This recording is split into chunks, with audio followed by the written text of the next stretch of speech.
ചൂരൽമലയിലേക്ക് തന്നെ വീണ്ടും പോവുകയാണ്.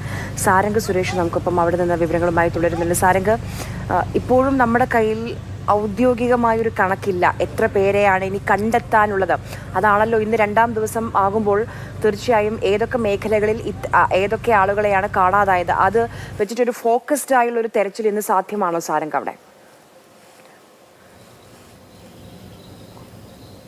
തീർച്ചയായും ഇന്ന് ഇത്തരത്തിലുള്ള ഒരു ഫോക്കസ്ഡ് ആയിട്ടുള്ള ഒരു തിരച്ചിൽ അല്ലെങ്കിൽ അത്തരത്തിലുള്ള ഒരു ദൗത്യം ഇവിടെ എത്തിയിട്ടുള്ള മുഴുവൻ സേനാ വിഭാഗങ്ങളും അതുപോലെ തന്നെ സന്നദ്ധ സംഘടനകളും സംയുക്തമായി ചെയ്തു കഴിയാൻ മാത്രമേ എത്രത്തോളമാണ് ഈ ദുരന്തത്തിൻ്റെ വ്യാപ്തി എന്നതിൻ്റെ പൂർണ്ണമായ തോത് നമുക്ക് മനസ്സിലാക്കാൻ സാധിച്ചുള്ളൂ. ഇന്നലെ രാത്രി വരെ സംഭവിച്ചിരുന്നത് ആളുകൾ കാര്യമായി ഒറ്റപ്പെട്ട് കിടന്നിരുന്ന കൂട്ടമായി ഉണ്ടായിരുന്ന സ്ഥലങ്ങളിൽ നിന്നൊക്കെ തന്നെ ആളുകളെ പൂർണ്ണമായി ഒഴിപ്പിക്കുന്ന ഒരു സ്ഥിതി ഉണ്ടായിരുന്നു. അപ്പോഴൊക്കെ തന്നെ രക്ഷാപ്രവർത്തകരും നാട്ടുകാരും മാധ്യമപ്രവർത്തകരോടൊപ്പം വലിയ ആശ്വാസത്തിലായിരുന്നു.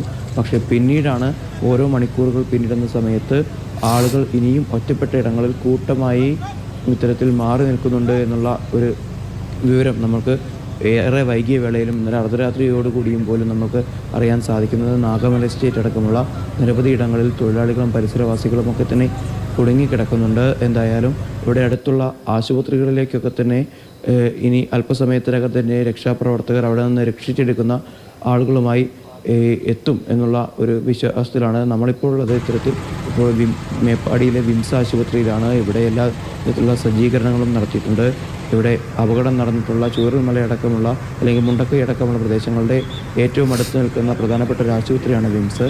ഇന്നലെ ഇവിടെ ഏകദേശം ഇത്രത്തോളം ഈ ബോർഡിന് എനിക്ക് പിറകിലായി കാണുന്ന ഈ ബോർഡിലുള്ള ഏകദേശം ഇത്രത്തോളം ഉള്ള ആളുകളെയാണ് നിലവിൽ ഇവിടെ ആശുപത്രിയിൽ പ്രവേശിപ്പിച്ചിരിക്കുന്നത്. ICUവിൽ തന്നെ ഇപ്പോൾ വിവിധ ICUകളിലായി ഇപ്പോൾ MICUവിലും SICUവിലും കാത്ത് ICUവിലുമായി 9ഓളം പേരുണ്ട്. ഇത്തരത്തിൽ ഇപ്പോൾ ഈ ബോർഡിനകത്ത് എനിക്ക് പിറകിൽ കാണുന്ന ഈ ബോർഡിനകത്ത് വട്ടം D എന്ന് അടയാളപ്പെടുത്തി വൃത്തത്തിൽ അടയാളപ്പെടുത്തി വെച്ചിരുന്ന ആളുകൾക്കൊക്കെ തന്നെ നിർഭാഗ്യവശാൽ ജീവൻ നഷ്ടപ്പെട്ടു എന്ന് നമുക്ക് പറയേണ്ടി വരും.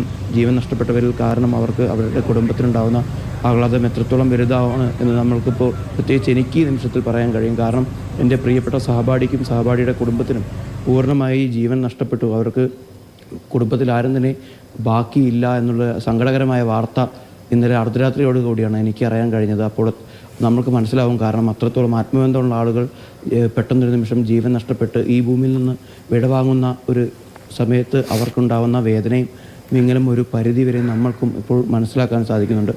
തീർച്ചയായും ബന്ധുക്കൾ ജീവനോടെയുണ്ടോ, അവർക്ക് രക്ഷപ്പെടാൻ കഴിഞ്ഞോ ഈ ഒരു ദുരന്തത്തിൽ നിന്ന് എന്നറിയാതെ തീ തിന്നുന്ന കുറേ മനുഷ്യരാണ് നമ്മൾ കണ്ടുകൊണ്ടിരിക്കുന്നത്. ചൂരൽമലയിലും മുണ്ടക്കയിലും ഇപ്പോഴും എത്ര പേരെ കാണാതായിട്ടുണ്ട്, അവരാരൊക്കെയാണ്, അല്ലെങ്കിൽ കണ്ടെത്തിയവരാരൊക്കെയാണ്, അവരെ തിരിച്ചറിയാൻ കഴിയാത്ത പ്രയാസങ്ങൾ, അങ്ങനെ പലതരത്തിലുള്ള ബുദ്ധിമുട്ടുകളുണ്ട്. പക്ഷേ ഒരു നാടാകെ ഒറ്റക്കെട്ടായി ഇതിനെയും അഭിമുഖീകരിക്കുകയാണ്. എല്ലാവരും അവിടേക്ക് എത്തിയിട്ടുണ്ട്.